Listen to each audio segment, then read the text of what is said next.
Graça e paz, meus irmãos. Para vocês não esquecer do Umbundo, Ochali Lombembua. Significa o quê? Eu já ensinei. Significa o quê, José? Graça e paz. Num dialeto falado em Angola, Umbundo. Perto dos olhos. Eu vou esperar a Gifts mais José voltar. Vai sair não? Então tá, vou voltar, vou esperar a Gifts voltar. Vou esperando ele voltar. Então vá. Esse quadro aqui foi pintado por um famoso, mas muito famoso, pintor holandês, Rembrandt, 1669.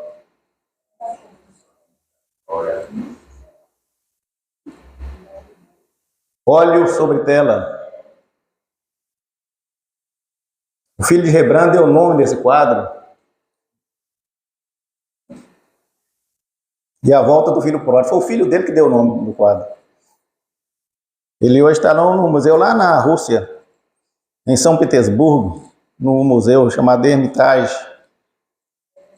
Léo, se você tivesse o valor de um quadro desse, ele estava bonito na fotografia. Sabe quanto que ele está avaliado, Léo?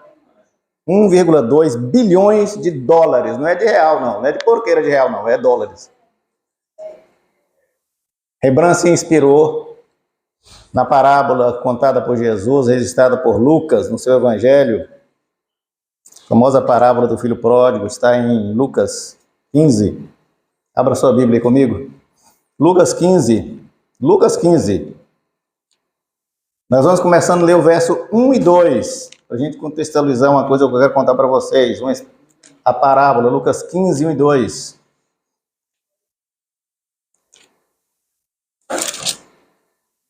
(15, 1 e 2).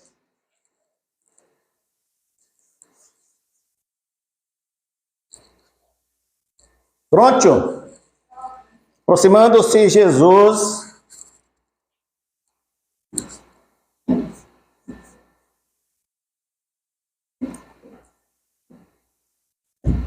todos os publicanos e pecadores para o ouvir. E murmuravam os fariseus e os escribas dizendo: esse cara aí recebe pecadores e come com eles. Sabe por que ele falou assim, irmão Antônio? Se eu só voltar aí um pouquinho aí em Lucas 5, 29 e 30, volta aí um pouquinho, deixa eu ver. Lucas 5, 29 e 30.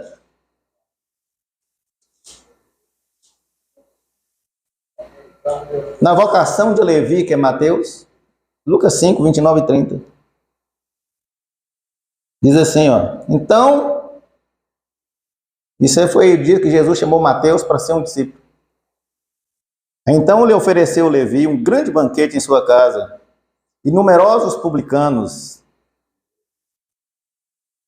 e outros estavam à mesa com ele. Aí os fariseus e os escribas murmuravam contra os discípulos de Jesus, perguntando assim: por que que bebe com publicanos e pecadores? Está vendo o que eles falaram lá adiante? Esse camarada come com publicanos e pecadores? Agora sim, nós vamos para... Depois disso, vocês estão entendendo para quem Jesus falou? Publicanos e pecadores? Fariseus? Aí nós vamos para a parábola que Jesus contou. Então, para quem Jesus estava contando a parábola? Publicanos, pecadores, fariseus, e Jesus continuou. Certo homem, agora estou no verso 11, certo homem tinha 2 filhos. O mais moço deles disse ao pai: pai, dá-me parte dos meus bens que me cabe. E ele lhes repartiu os haveres. Passados não muitos dias, o filho mais moço, juntando tudo que era de seu, partiu para uma terra distante. E ele dissipou todos os bens, vivendo dissolutamente. Depois de ter consumido tudo, sobreveio àquele país uma grande fome e ele começou a passar necessidade. Então ele foi e se agregou a um dos cidadãos daquela terra, e esse cidadão mandou para guardar os porcos. E ali ele desejava fartar-se com as alfarrobas que os porcos comiam, e ninguém lhe dava nada. Então ele, caindo em si, Ele pensou, quantos trabalhadores do meu pai têm pão com fartura e eu aqui morro de fome. Levantar-me-ei, irei ter com meu pai e lhe direi, pai, pequei contra o céu e pequei contra ti, então não sou digno de ser chamado teu filho. Pai, trata-me como dos teus trabalhadores. E ele levantou e foi ter com seu pai, e ela vinha de longe ainda. Quando seu pai o avistou e compadecido dele, correu, o abraçou e o beijou. E o filho lhe disse, pai, pequei contra o céu, pequei contra ti, não sou digno de ser chamado seu filho. E o pai, porém, lhe disse aos empregados, trazei depressa a melhor roupa, vestiu, ponde-lhe um anel no dedo e sandália nos pés. Trazei também e matai um novilho cevado. O novilho cevado é um novilho gordo. Comamos e regozijamos, porque este meu filho estava morto e reviveu, estava perdido e foi achado. E começaram a se regozijar. Aí o filho mais velho, que estivera no campo, estava trabalhando, e quando voltaram aproximando da casa, ouviu a música e as danças, e chamou os criados e perguntou, o que está acontecendo? O que era aquilo? E ele informou, é seu irmão que voltou. Seu pai mandou matar um novilho cevado, porque o recuperou com saúde. E ele ficou indignado, e não queria entrar na casa. Saindo, porém, o pai para conciliar, falou, mas... E ele respondeu, pai, quantos anos eu estou aqui te servindo e jamais transgredi a tua norma. E você nunca me deu sequer um cabrito para me alegrar com meus amigos. Aí vem esse seu filho que desperdiçou seus bens com meretriz e com as quengas. E tu mandaste matar para ele um novilho cevado, pai. Então ele respondeu, meu filho, tu sempre estás comigo, tudo que é meu é teu. Entretanto, era preciso que nós nos regozijássemos e nos alegrássemos, porque seu irmão, meu filho, ele estava morto e reviveu. Ele estava perdido e foi achado. Que Deus abençoe sua santa, inerrante, maravilhosa palavra. Assim como você está, feche os seus olhos aí. Vamos falar um pouquinho do Papai do Céu, para ele nos orientar aqui no que nós vamos refletir. Pai querido, em nome de Jesus, esse nome maravilhoso que está sobre todo nome, fale aos nossos corações agora, Senhor Deus. Nessa manhã que o Senhor nos presenteou com a dádiva da vida. Toque, Senhor Deus, no profundo do nosso ser, para que nós possamos sair daqui, Senhor Deus, mais aperfeiçoado que quando nós chegamos. Me use, Pai, com a excelência da sua graça, sua maravilhosa graça, Senhor Deus.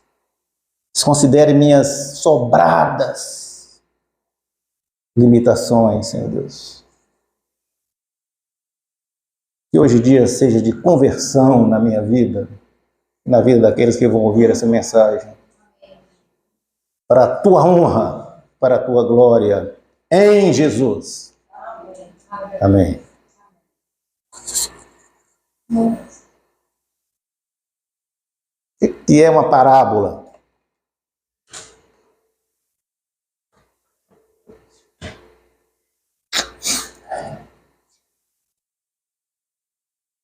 Neidinha, uma parábola é uma história que ela pode ser verídica ou não. E essa parábola, que pode ser verídica ou não, ela tem a finalidade de ensinar princípios éticos, morais e espirituais. Isso é uma parábola. Tem gente, Neide, que pensa que uma parábola é uma fábula. Não é, não. Fábula é uma coisa, parábola é outra. Fábula é sempre uma fantasia. E normalmente uma fábula trabalha com animais. Parábola não vai trabalhar com gente. Jesus era mestre em contar parábolas. Jesus gostava demais dessa pedagogia, irmã Carminha. A didática de Jesus, a forma dele trabalhar era sempre com parábolas. Ele contou cerca de 40 parábolas. Marcos, Mateus e Lucas registram essas parábolas de Jesus. Só tem um evangelista que não conta as parábolas de Jesus. O evangelista é João. João não conta nenhuma parábola de Jesus. E eu fiquei perguntando, eu me pergunto, será por que João resolveu não falar as parábolas de Jesus? Aí você vai pensar assim, é assim, cada teólogo tem uma tese sobre isso. Eu tenho a minha, que eu sou teólogo. Como teólogo eu entendo o seguinte, presta atenção, vou defender minha tese.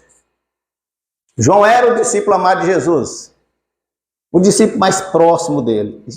João gozava da intimidade de Jesus. João era o discípulo que ele podia reclinar a cabeça no ombro de Jesus. Estão lembrados? Na crucificação de Cristo, quem é que estava lá aos pés da cruz? João, só João. O Evangelho de João, então, meus irmãos, ele vai nos significados teológicos, espirituais dos eventos que Jesus participou. Nos significados que Jesus vivenciou. É por isso que João, ele trabalha muito os aspectos que está para além da forma que Jesus trabalhava. João escreveu os evangelhos, preste atenção nisso, 20 anos depois que os demais escritores, os evangelhos já estavam no mundo, nas igrejas, 20 anos já, quando João escreve o evangelho dele. Então o evangelho já estava esparramado, porque João escreve com o propósito de combater na época uma coisa que estava se alastrando no mundo, que era o gnosticismo. Terrível. O que é o gnosticismo? É uma mistura de fé judaica com filosofia grega. Então, essas duas coisas poderosas. Então, essas duas coisas poderosas acreditavam numa coisa chamada dualismo, meu. Dualismo. O que é o dualismo, Gibson? Eles entendiam o seguinte, Gibson. A matéria é 100% ruim. Matéria é 100% ruim, ela é má. O espírito é 100% bom. O espírito é do bem. Então, presta atenção, o que vai acontecer? Ora, se os discípulos de Jesus falavam que ele era homem, e homem é 100% matéria, portanto, isso anulava a excelência da divindade de Cristo. Então, Jesus não podia ser Deus, porque Deus é 100% bom. Então, Deus não pode ter matéria. Entenderam? Agora vocês vão entender porque que João já começa com a injeção na veia. Pá! Em João 1:1. No princípio era o verbo. O verbo estava com Deus. E o verbo era... Perceberam? João já começa com a injeção. Portanto, todo o evangelho de João vai defender a seguinte tese. Sem contar histórias, mas fundamentalmente, Jesus é sim 100% divino. E Jesus é sim 100% humano. Jesus de Nazaré é gente, mas Jesus Cristo é Deus. João não enfatiza o como, mas João enfatiza o porquê. Fechado esse parênteses, aí nós voltamos para aqui para a nossa história, para as parábolas. Parábola do filho pródigo, a parábola do filho perdido. Tem algumas versões que falam que é do pai misericordioso. É registrada apenas por Lucas. Só Lucas que registrou ela.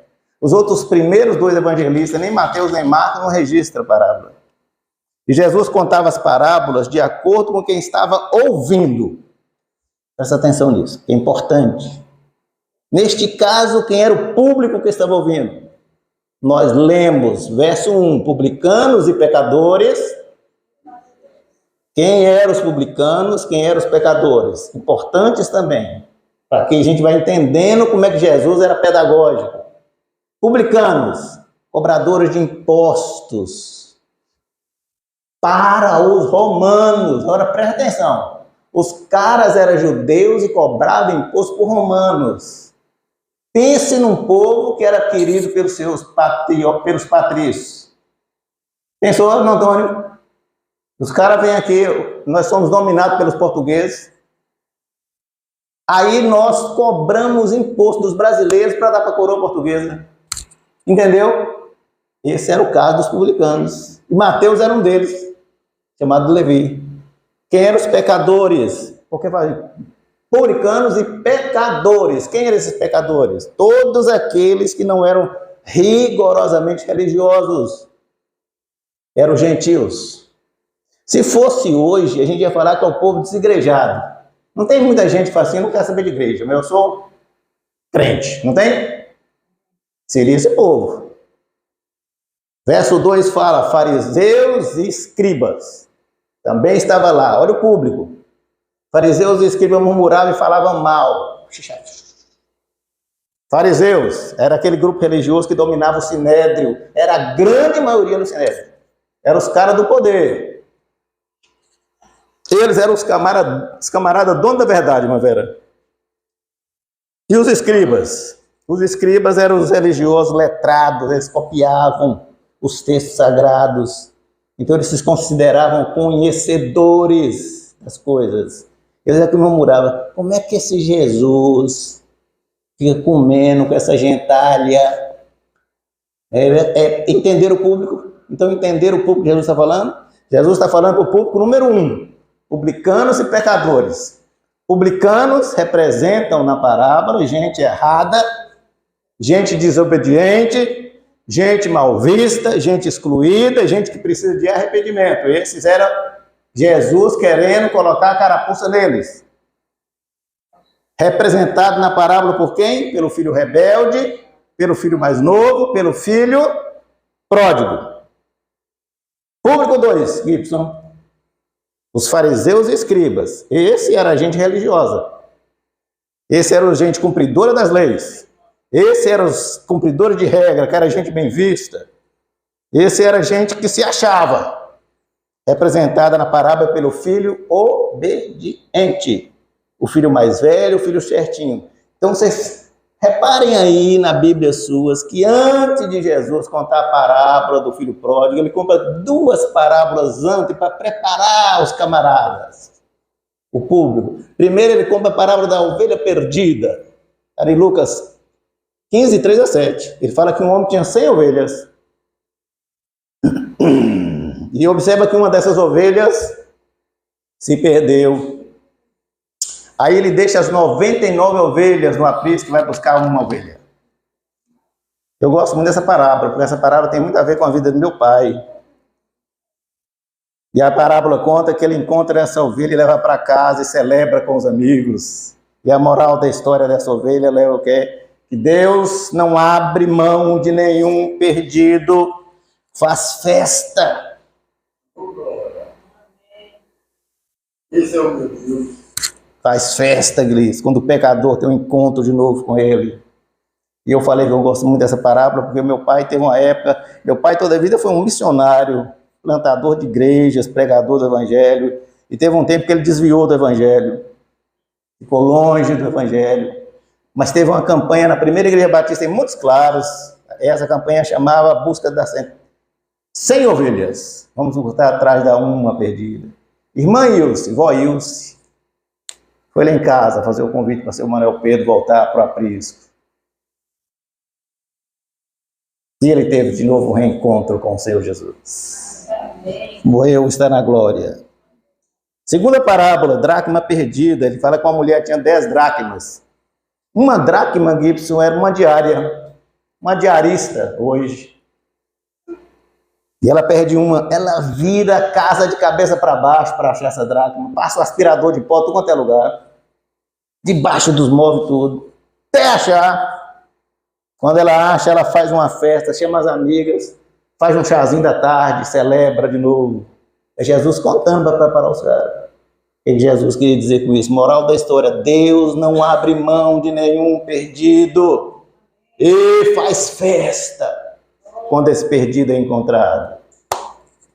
Aí preparado o terreno, não está preparado o terreno para os 2 públicos, entendeu a pedagogia de Jesus? Aí ele pega, chama a atenção dos 2 públicos ouvintes, que eram quem? Pecadores, publicanos, fariseus e escribas.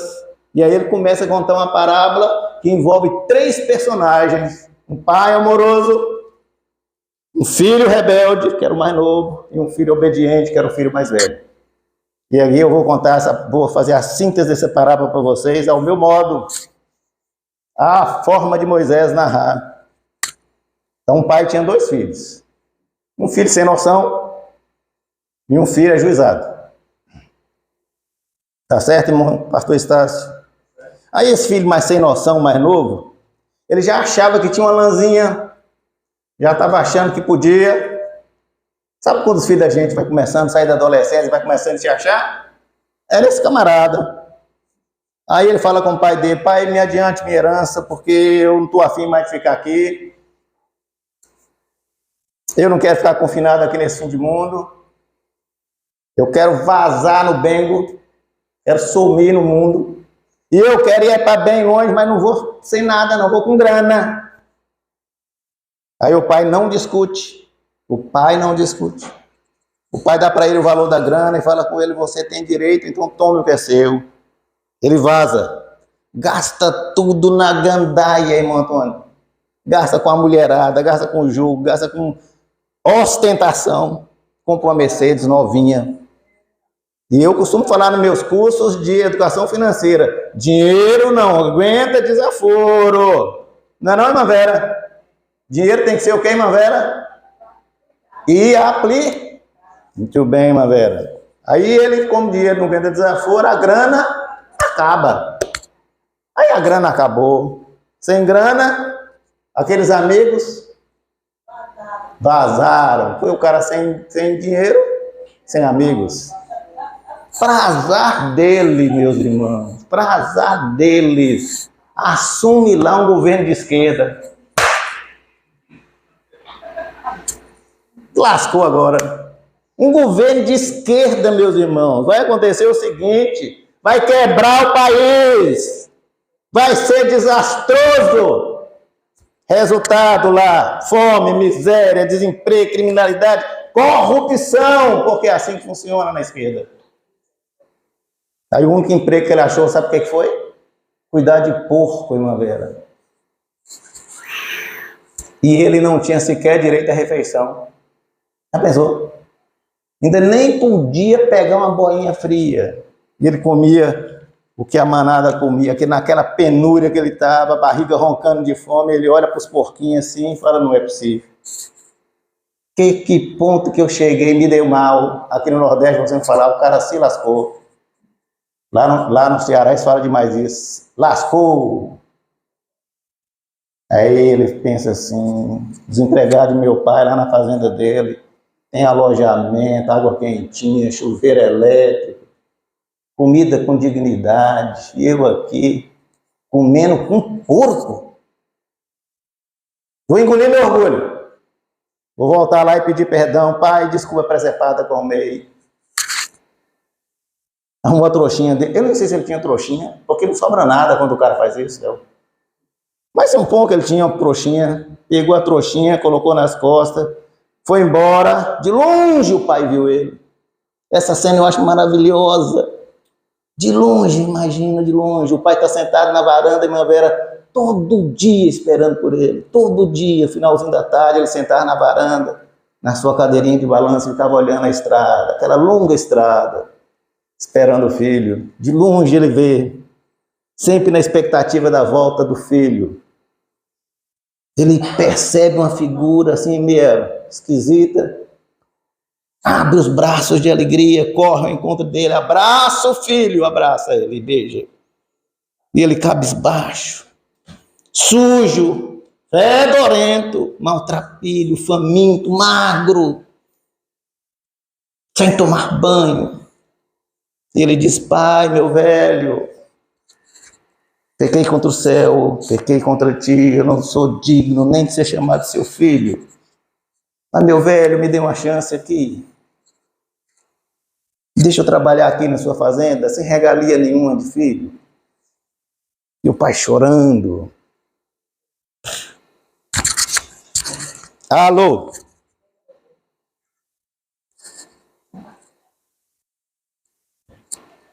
Parou aqui.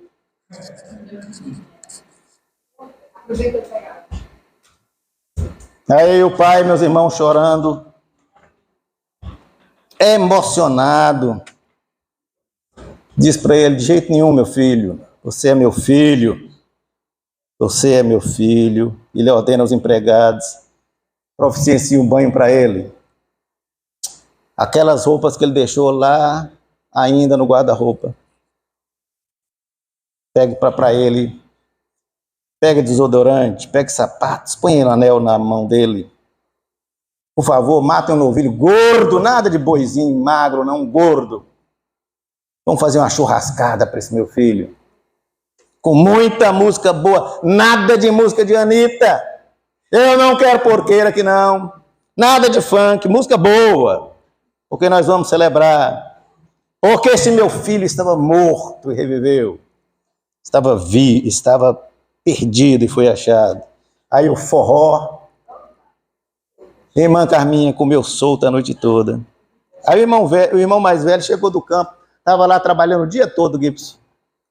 Cansado, suado. Aí veio aquela festança, ele pergunta, gente, o que está acontecendo, gente? Aí ele recebe a notícia, é a celebração da volta do seu irmão, sabia que o cara voltou, e ele fica retado da vida, indignado, fulo. Pai, como é que é isso, pai? O cara sai daqui, nos abandona, volta na cara dura, desse jeito. E o senhor manda matar um boi para ele, pai, faz um churrasco desse. Sendo que o senhor não me deu nem um franguinho, nem um cabrito. Qual é a sua, pai? Aí o pai, cheio de amor, de compaixão, de misericórdia, responde, meu filho, meu filho, meu filho, meu filho, tudo que é meu é seu, meu filho. Não mudou nada. Mas entenda, esse seu irmão, ele estava morto e reviveu. Ele estava perdido e foi achado. Bela o nome, é uma belíssima, não profunda parábola.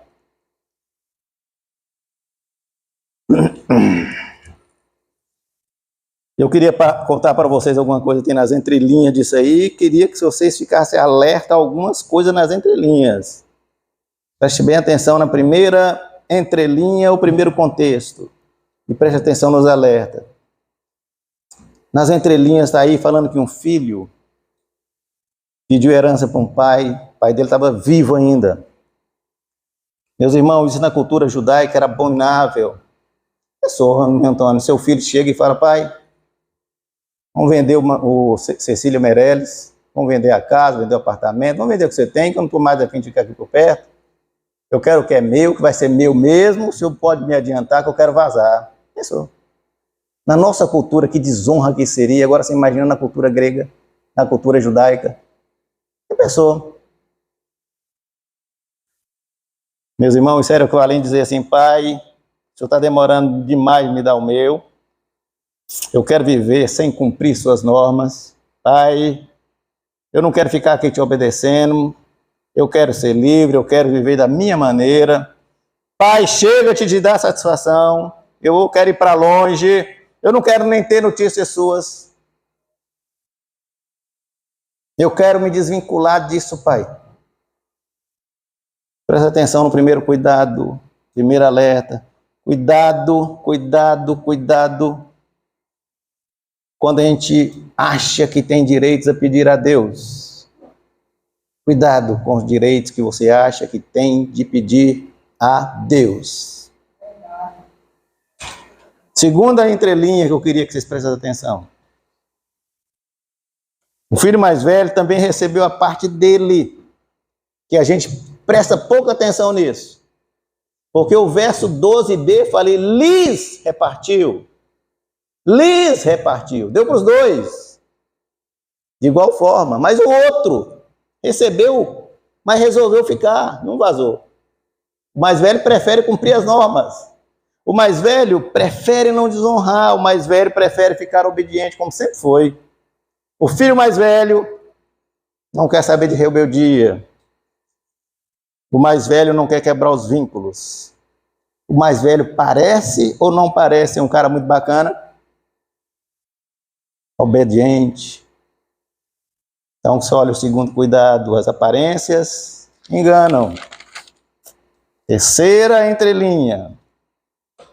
Filho mais novo, depois de esbanjar tudo, se vê obrigado a cuidar de porcos e comer com eles.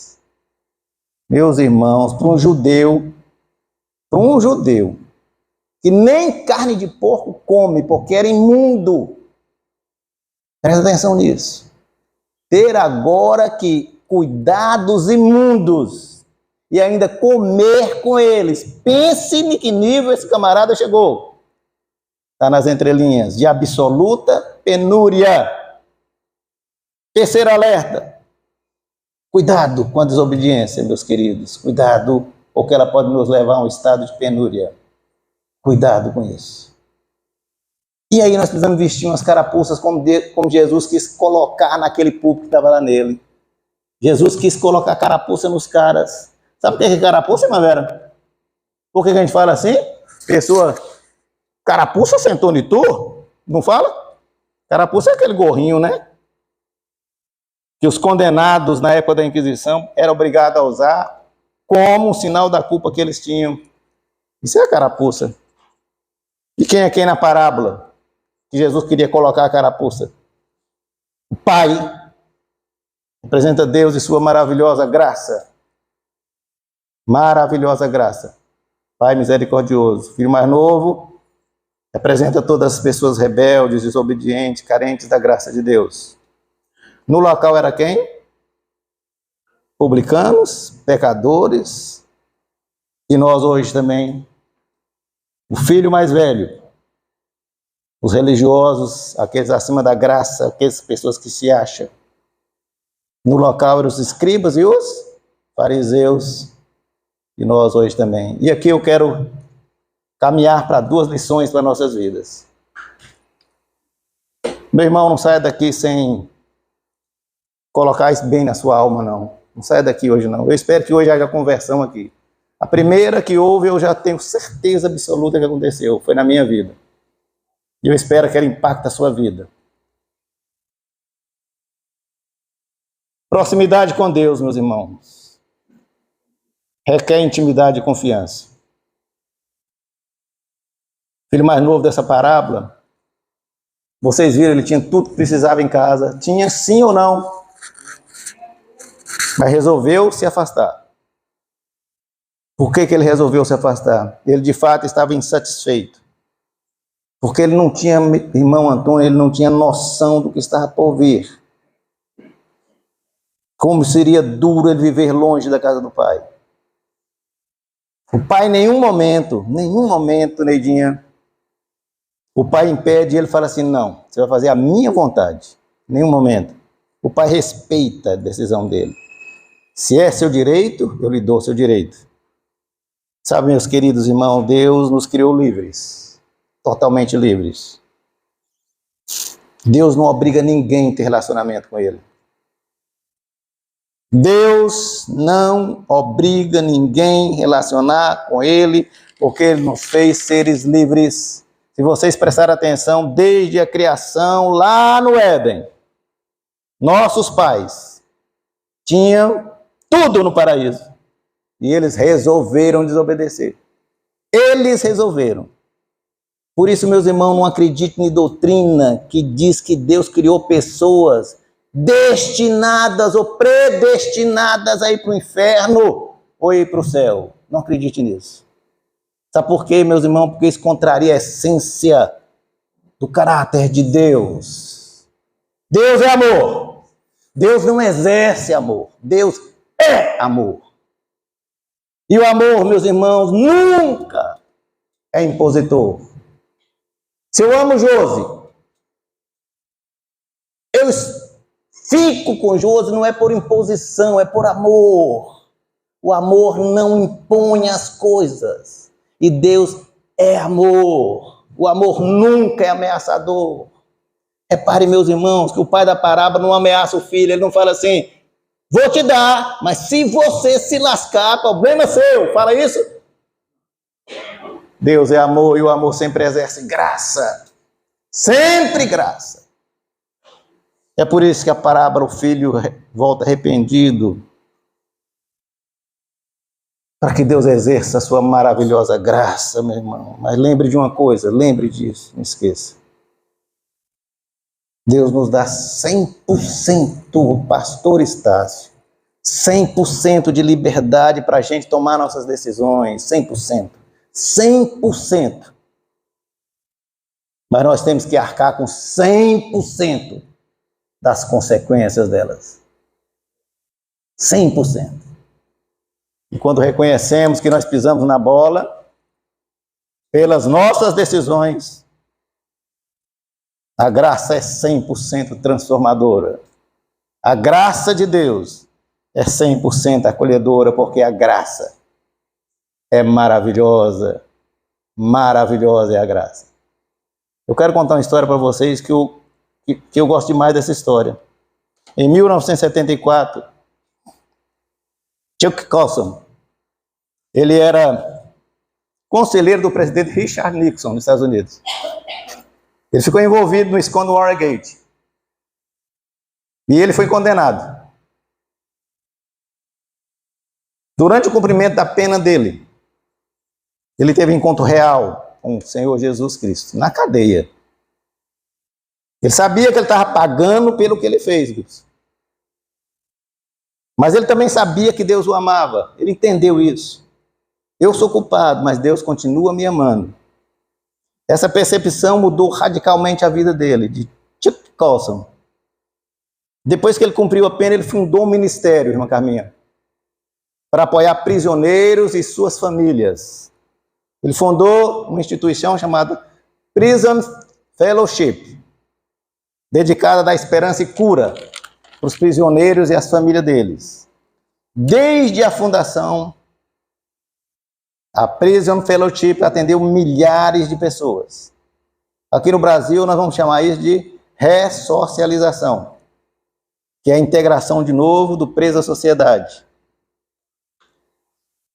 Chuck Colson morreu em 2012, mas seu legado permaneceu vivo pela graça redentora.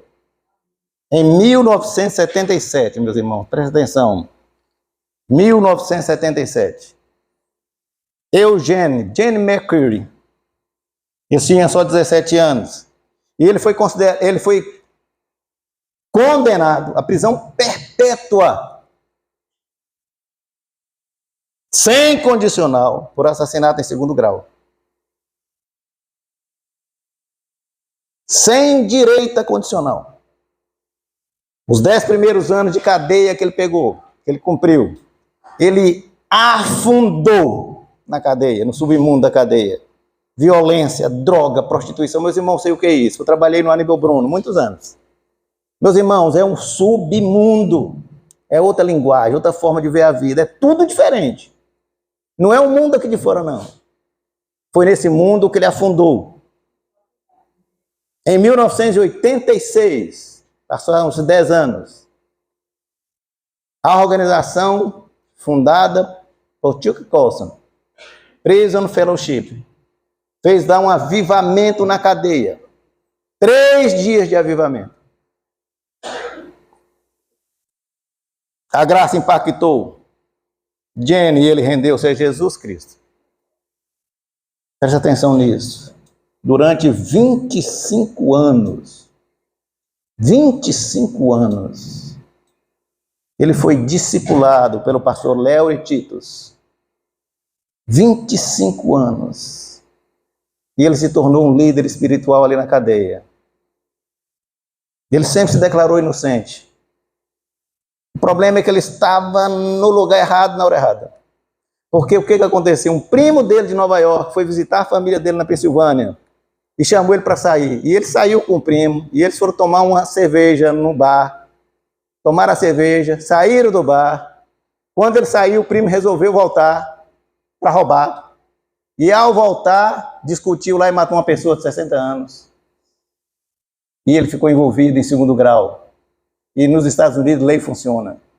E como ele não conseguiu provar, prisão perpétua por estar envolvido. Ele tentou, meus irmãos, várias vezes provar a inocência dele. Ele estava lá, mas não foi ele que fez nem participou. Na quinta tentativa, irmã Vera, ele tinha muita esperança, mas mais uma vez, olha, quinta tentativa.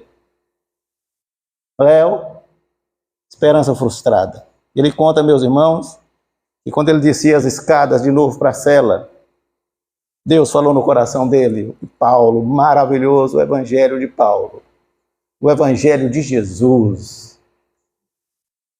descrito por Paulo, a igreja de Tessalônica, 5,18, em tudo dai graças, porque esta é a vontade de Deus em Cristo Jesus. Ele entrou na cela, pegou o travesseiro, chorou, chorou, chorou. E chorando ele decidiu: Deus, se é assim que o Senhor quer, assim eu continuarei fazendo aqui a tua vontade. E levantou a mão para os céus. E Deus falou naquele momento no coração dele: Jenny, entenda que eu preciso de você, mas você precisa depender 100% de mim, meu filho. E ele falou que naquele momento, ele falou: Deus, dependerei de ti. Nessa hora as lágrimas cessaram. A paz que excede qualquer entendimento humano inundou o coração dele. 2 meses depois, aconteceu uma coisa inesperada e surpreendente. A Suprema Corte dos Estados Unidos resolveu que todo adolescente com menos de 17 anos tinha direito à revisão da pena de prisão perpétua. A família dele arrumou outro advogado, porque o advogado dele era emprestado. Esse advogado falou com ele. Esse outro seu advogado só estava tomando seu dinheiro. Em abril de 2012, Jenny volta ao tribunal, algemado Gibson, corrente na cintura. Aquele famoso macacão laranja, igualzinho o José está ali. Só faltou as correntes e as algemas. Você já viu nos filmes aquela coisa laranja, já viram nos filmes? Nos Estados Unidos não tem colher de chá. Agora você imagina uma pessoa que já está 20 tantos anos ainda vai algemado e acorrentado. No Brasil aconteceu isso aqui com o governador, foi um escândalo, você lembra? 40 pessoas estão no tribunal, pessoas da igreja, pessoas amigas. Ninguém literalmente sabia o que ia acontecer. O juiz era duro, Dr. Russell Shurtleff. Ele pergunta para a Jenny: você tem alguma declaração a fazer, meu filho? Eu já li todo o processo. Eu já tenho a minha decisão, mas você tem alguma coisa a dizer? Jenny engole o choro. Pensa mais uma vez. Agradece a Deus. Agradece o juiz pela oportunidade. Pede perdão por ter estado ali naquela hora com a pessoa errada. O juiz fala para ele: meu querido, meu filho, eu já ouvi o suficiente. Você já cumpriu 34 anos, 9 meses e 15 dias de pena. Ele falou que nessa hora o coração dele esfriou de novo. 34 anos, 9 meses e 15 dias não é nada, pede uma prisão perpétua. Quanto tempo ainda vou ficar aqui, meu Deus? Quanto tempo? E o juiz complementou: depois desse tempo, Eugênio, pelos dados dos autos, eu quero que você saiba que você está libertado. Você está livre. O tribunal explodiu de aplausos. Alguém gritou: aleluia! Louvado seja o nome do Senhor Jesus. A justiça foi feita. O juiz se retirou rapidamente dali da mesa dele. E Eugênio continuou lá, algemado e acorrentado. Alguém da plateia gritou: ele é um homem livre! Agora! Solte-o, liberte-o!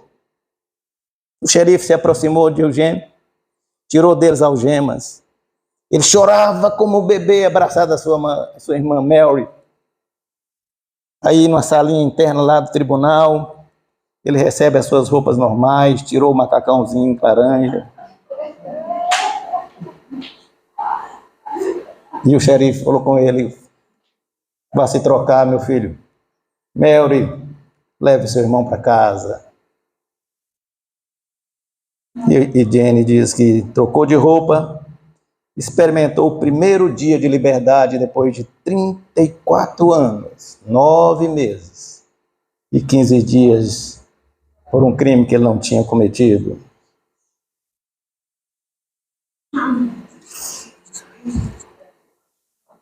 Três dias depois ele voltou no tribunal. Processos legais para ser feito.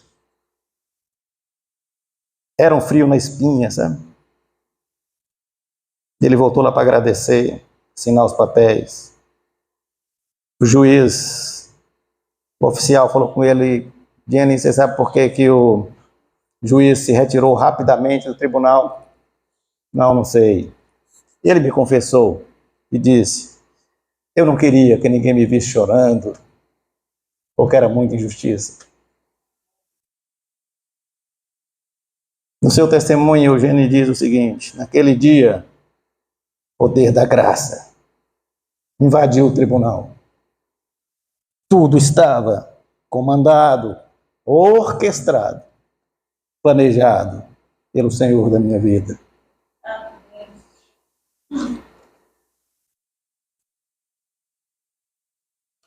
Diane Macri hoje é capelão. Capelão, irmão Antônio, escritor e palestrante. Ele escreveu 2 livros. Você pode comprar na Amazon se você quiser. Em 2016 ele escreveu Libertado. Em 2021 ele escreveu outro livro, A Vida Depois de Libertado. Meus irmãos, proximidade com Deus requer intimidade. Eu te conhecia por ouvir falar, mas agora meus olhos te veem. Perto dos olhos, perto do coração. Intimidade com Deus requer confiança. Sei quem eu tenho crido. E eu sei também que Ele é poderoso para guardar o meu tesouro até o dia final. Amém. Perto dos olhos, perto do coração. Pobre, coitado daquele filho rebelde, precisou pagar um preço muito alto por se desvincular do pai. Mas ele aprendeu e transformou sua insatisfação em gratidão, irmã Hilda, e arrependido ele voltou para ficar perto dos olhos e perto do coração do pai. Sabe, meus irmãos, Deus quer ter comigo e contigo um relacionamento de proximidade, mas Ele não vai invadir. Ele é educado. Ele não arromba a porta do coração de ninguém. Por isso que o mesmo João, que conhecia tanto Jesus, diz: eis que eu estou à porta e bato. Se alguém ouvir a minha voz e abrir, eu, Jesus, entro em sua vida, ceio com Ele e Ele comigo.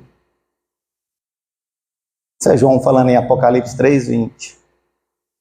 E aí sim, quando isso acontece, nós ficamos perto dos olhos, perto do coração de Deus, e com intimidade, e com proximidade. Segunda preciosa lição, meus irmãos. Proximidade. Presta atenção nisso. Proximidade não é aparência. Ninguém engana Deus. Ninguém engana Deus. Deus tem atributos da onipotência, da onisciência e da onipresença. Preste atenção, a onisciência de Deus significa dizer que Ele sabe tudo. Preste atenção, não é saber de conhecimento, de ler, não. Igual o nosso, não. Não é o saber de estudar, não. Saber de tudo. Cognoscível, incognoscível, Deus sabe. O saber de Deus inclui pensamentos, o que você sente, Léo. Sua vida. Deus sabe do seu passado, Gibson. Deus sabe do seu presente, sabe do seu futuro. Deus sabe de tudo no universo. No universo. Meus irmãos, presta atenção no que é o universo. O cientista estima, porque o universo está em expansão, que o universo tem 93 bilhões de estrelas. 93 bilhões de anos-luz de diâmetro, melhor dizendo. Significa, Léo, para você sair de uma ponta do universo e na outra ponta do universo, viajando na velocidade da luz, Léo. E a velocidade da luz, Léo, é 300 mil quilômetros por segundo. Significa dizer, Léo, que a luz dá 8 voltas em torno da Terra num segundo. Você ligou aqui, pá, Ela deu 8 voltas em torno da Terra. Para você ir de um lado do outro do universo, você precisa de 93 bilhões de anos-luz.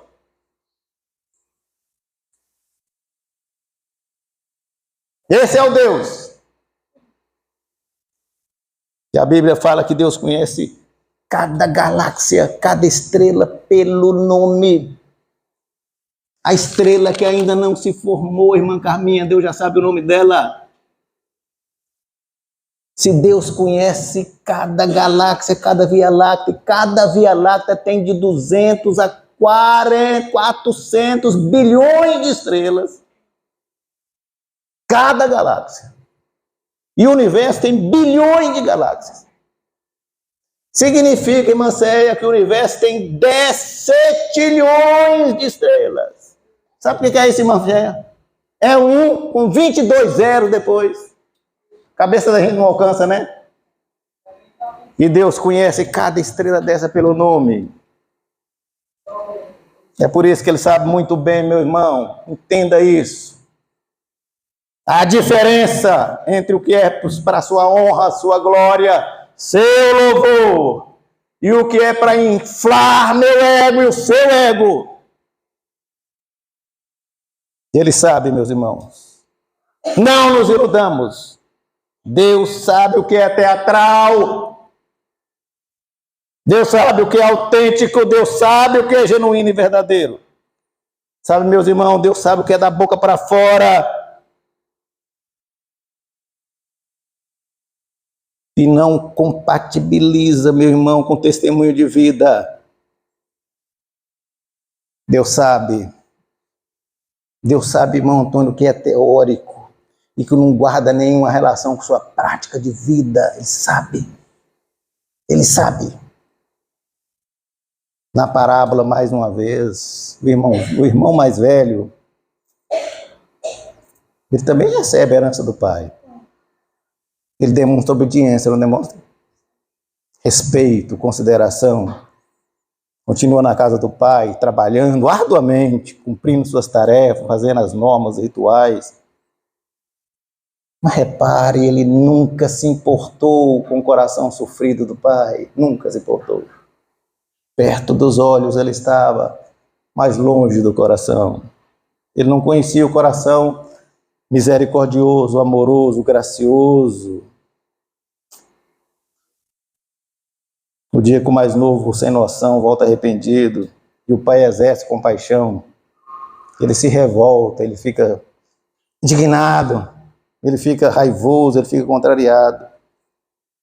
Sabe por quê, irmão Antônio? Porque corações assim, eles não suportam ver o exercício da compaixão. Porque sabe por quê, irmão Antônio? Ele é presunçoso, coração religioso, coração soberbo, coração arrogante. Ele é moralista. Pai, esse cara, pai, não merece nada não. Quem merece sou eu. Porque eu fiz para merecer. Olha como é que ele era arrogante. Ele é ensimesmado. Sabe, Simone? Pai, esse vagabundo, que o senhor está aí fazendo festa para ele torrou nosso patrimônio. Volta, o senhor faz uma festa, faz churrasco, marca com o outro. Para mim, o senhor não deu nem um cabrito, pai. Qual é a sua, pai? Ele é confrontador do pai. Repare a atitude dele. A autoridade, o senhor não tinha direito de fazer isso, pai. Ele é duro, sem misericórdia, sem compaixão. Ele não quis nem saber o que o irmão passou quando estava longe, nem saber, ele nem perguntou. Ele é juiz, igual os caras que nós temos no Supremo. Eu num país aí que eu não sei qual é. Vocês sabem, um país que nós temos, que os caras condenam sem dar direito à ampla defesa e atropela o processo legal. Não tem um país assim, que a gente conhece? Ele era desse jeito, desses caras lá. Ele era amargo também, Gibson. Incapaz de exercer perdão. Ele era legalista. Dava mais valor à lei do que à graça. Ele era bitolado. A obediência dele era mecânica. Repare como é que ele fala no verso. Pai, eu trabalho como escravo. Ele não trabalha por prazer, irmã Carminha, era como escravo. O filho mais velho era tudo aquele que Jesus tinha ojeriza nos religiosos. Escribas, fariseus, hipócritas. Aqueles que se achavam que comovia Deus com suas posturas teatrais. Presta atenção, meu irmão. Deus não comove com posturas teatrais. Não comove, não comove, não comove, não comove. Você vai dizer para Deus assim, mas Deus, eu leio a Bíblia todo santo dia, Deus. Deus, eu estudo, medito na Bíblia, meu Deus. Rigorosamente, diariamente. Sou disciplinado com minhas leituras diárias, meu Deus. E o Deus amoroso vai virar para você e vai dizer, parabéns, meu filho. Mas os monges, tem uns beneditinos também, que eles fazem a mesma coisa. Aliás, eles fazem mais que você. Sabe por quê? Porque eles ficam lá enclausurados. Você ainda fica solto. O evangelho, meu querido, é focado no outro. Não adianta ser mecânico. Não adianta ser por obrigação. Não adianta ser por ritual. Tem que ser por prazer em espírito e em verdade. Precisa significar na vida do outro as suas devocionais. Porque o evangelho é ame o Senhor teu Deus de todo o teu coração e ao próximo como ti mesmo. Sem o próximo, o seu cristianismo, o meu cristianismo é tacanho, é ridículo, é fajuto, é raso. Não existe evangelho de Jesus sem o outro. Aí você vai dizer para Deus, mas Deus, eu oro todo santo dia, de manhã, de tarde, de noite, Deus. Participo de grupos de oração, intercedo por pessoas, principalmente da minha família. Não esqueço nenhum. Vou nos cultos de oração, Deus, que tem na quarta-feira. Não escapa nenhum. E Deus vai te dizer, parabéns, meu filho. Mas aprenda a não transferir seus problemas para mim. Porque o que é de sua obrigação fazer, é você que tem que fazer.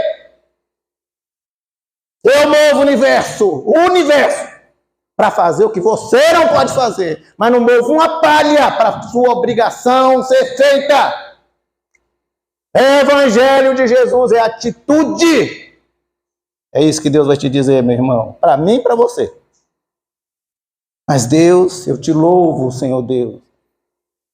Fico emocionado com todo fervor, choro, amo cantar, Senhor, louvores, eu sou levita, Senhor. E você vai ouvir o pai dizer, muito bem, meu filho, muito bem, minha filha. Mas até Roberto Carlos é levita também. Eu não sei se você já escutou uma música dele que diz, Jesus Cristo, eu estou aqui. Já escutou? Deus vai te dizer isso. Louvor, meus irmãos, não é adoração. Adoração é ato de profunda devoção. Isso é adoração. Mas Deus, olha para mim. Sou um homem ativista, Deus. Amo a obra social, Deus. Compadeço, Senhor Deus, dos que sofrem. Deus, eu luto por direitos. Defendo justiça. Combato a desigualdade, Deus.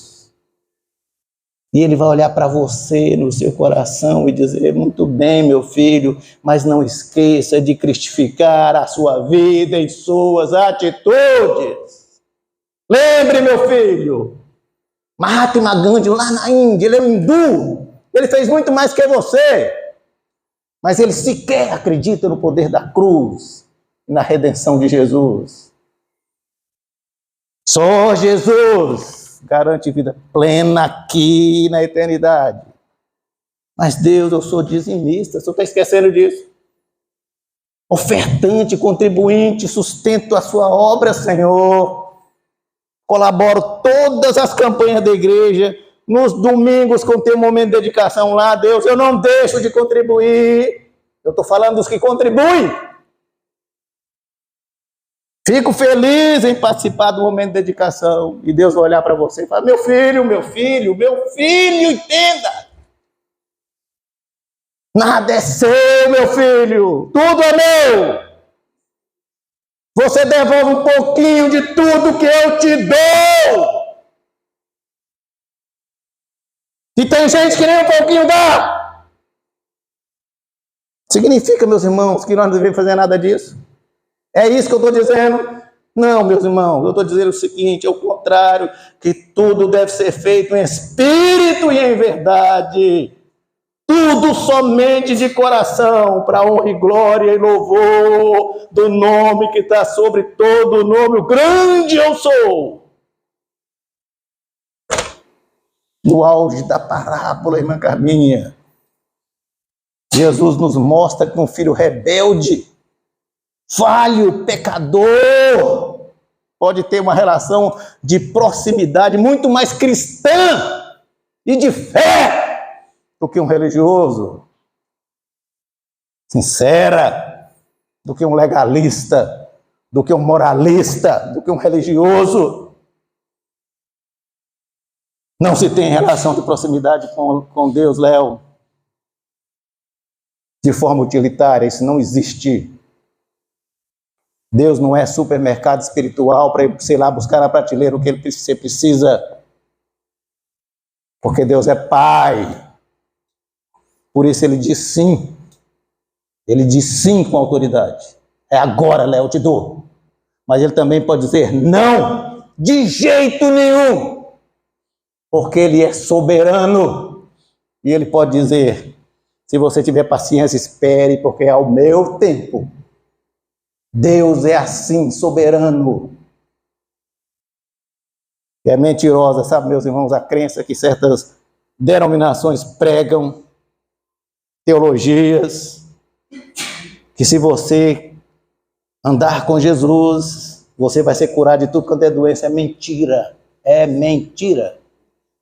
Tem teologia que diz que você ficar desempregado, você vai voltar a ter um melhor emprego. É mentira. Você nunca vai ter problemas familiares se você andar com Jesus. Mentira! Você vai ter. Você nunca vai ter problema na sua relação se você andar com Jesus. Mentira! Você vai ter. Você nunca vai ter aflição. Mentira! Mundo tereis aflições. Você nunca vai ter perdas. Serão sim. Você nunca vai ter injustiça. Vai ter sim. Na vida nós vamos ter aflição. O que nós precisamos ter, que Jesus nos garante, é bom ânimo. Tenham bom ânimo. Eu, Jesus, venci o mundo. Se nós estivermos nele, nós vamos superar. Mas nele, não em nós. Nele, não em nós. Por isso que o relacionamento do filho mais velho, que era aparentemente virtuoso, meus irmãos, era só aparente. Só aparente. Ele não conhecia o coração do pai, estava perto dos olhos, mas longe do coração, irmã Hilda. Longe do coração. Proximidade com Deus, meus irmãos, é conquistado. Não é o que ele faz, irmão Antônio. Proximidade com Deus é conquistado pelo que ele é, não pelo que ele faz. Senhor é meu pastor. Senhor é meu pastor. E por ser meu pastor, eu posso andar no vale da sombra da morte, sem temer mal algum. Essa é a relação do crente com Deus. Proximidade verdadeira em espírito e em verdade. E por isso que eu quero concluir. A parábola não conta uma história de um pai amoroso com 2 filhos perdidos. 2 filhos perdidos, como eu e você estamos perdidos. 2 filhos com imperfeições, igual eu e você, Léo. 2 filhos carentes da graça, igual eu e você, pastor Estácio. Primeiro rebelde, como eu e você. Que às vezes, e muitas vezes, agimos querendo ser independente de Deus. Sim ou não? Muitas vezes agimos em desobediência. Sim ou não? Muitas vezes quebramos a cara porque nós agimos segundo a nossa vontade. E muitas vezes desperdiçamos o que Ele nos dá de forma amorosa, desperdiçamos. Muitas vezes não entendemos nossa finitude, nossa insignificância. Muitas vezes ferimos o coração de Deus com nossas decisões. Muitas vezes. E muitas vezes nós estamos em crise. Precisamos reconhecer nossos erros. Muitas vezes nós precisamos pedir perdão. Muitas vezes nós precisamos receber o abraço restaurador da maravilhosa graça de Deus. E Ele está de braços abertos, dizendo: a minha graça te basta, meu filho. A minha graça te basta. Entenda, meu irmão, nós pecamos quando agimos com rebeldia. Segundo filho, também como eu e você, muitas vezes, na nossa religiosidade, no nosso legalismo, sabe? Muitas vezes nós só cumprimos rituais religiosos mecanicamente aqui, nesse palco. Muitas vezes.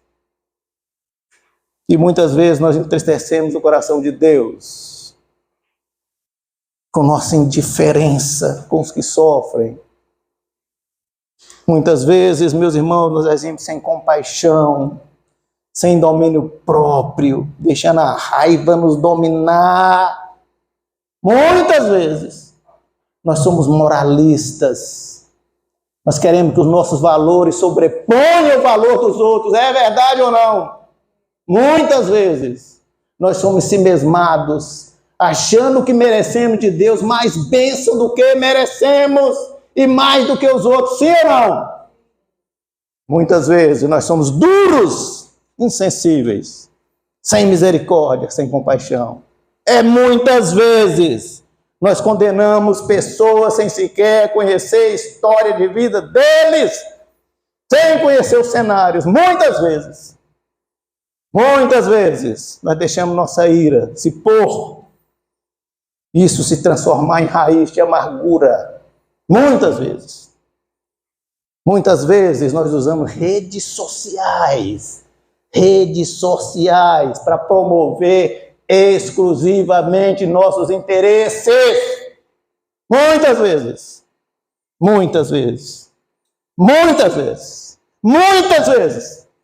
nós esquecemos que primeiro a prioridade é o reino de Deus, para que as demais coisas sejam acrescentadas. Sim ou não? E Ele está de braços abertos convidando: Léo, venha ter comigo proximidade. Mas verdadeira proximidade, real, autêntica. Nada de teatro, não quero teatro. Porque nós pecamos também, meus irmãos, quando a gente cumpre leis, normas, preceitos religiosos, mas por motivações erradas. Não adianta você cumprir norma, não cumprir tabela com Deus, Ele não aceita culto assim. Um pai sempre amoroso, e 2 filhos perdidos, 2 filhos carentes, precisando de conversão, como eu e você. Como eu e você. E Jesus nos ensina nessa profunda parábola. Há 2 formas de estarmos perdidos e uma única forma de sermos salvos. Uma única. E nós precisamos estar sempre próximo dos olhos dele. Porque Ele cuida, irmã Vera, Ele cuida. E próximo do seu coração. Porque só Ele redime. Só Jesus salva.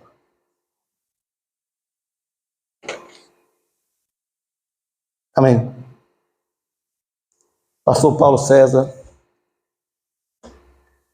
fez uma linda música que Gibbs cantou aqui no começo, chamado Portas Abertas.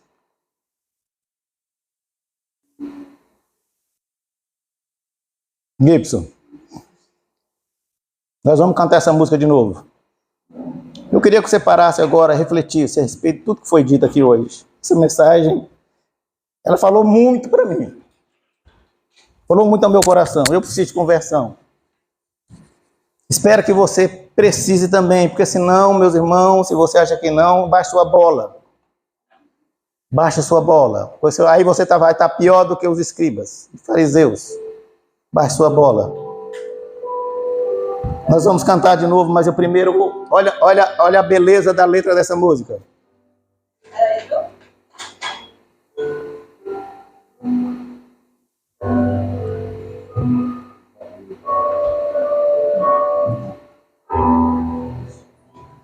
Ontem, deixou sua casa, saiu pelo mundo, de coração lá no fundo. É o pai dizendo, de coração lá no fundo, eu não entendi tudo o que fiz, o que ele quis, e meus braços abertos ficaram, e ainda estão assim, e vão continuar até o dia vê-lo regressar. Posso pensar... Isso é o pai pensando, posso pensar o que o mundo lhe tem preparado. Sei, privações tem passado. E tudo por quê? Falsos amigos por aí, conselhos vazios, mas cheios de palavras vãs. Que grande ilusão, mentiram ao seu jovem coração. Mas nunca é tarde, não. Sai da escuridão. Há um novo dia, uma nova manhã. A mesma casa tem portas abertas. Pessoas certas, amigos e irmãos. Parece sonho, mas nem a distância me engana. O coração de quem ama não pode esquecer. Seus passos fracos, tropeções, seus olhos rebrilham e choram. Pai, eu sei que errei, mas vim para acertar. Permita-me de novo aqui ficar. Pai, só lamento que onde passei, vi muitos filhos sem rumo, sem teto, e carentes de amor. Que o Senhor lhe dê a mão, lhe mostre de novo o caminho para um novo renascer, um novo proceder, na mais perfeita e bela comunhão. Nunca é tarde. Saia da escuridão. Há um novo dia, uma nova manhã. A mesma casa tem portas abertas. Pessoas certas, amigos e irmãos. Nunca é tarde.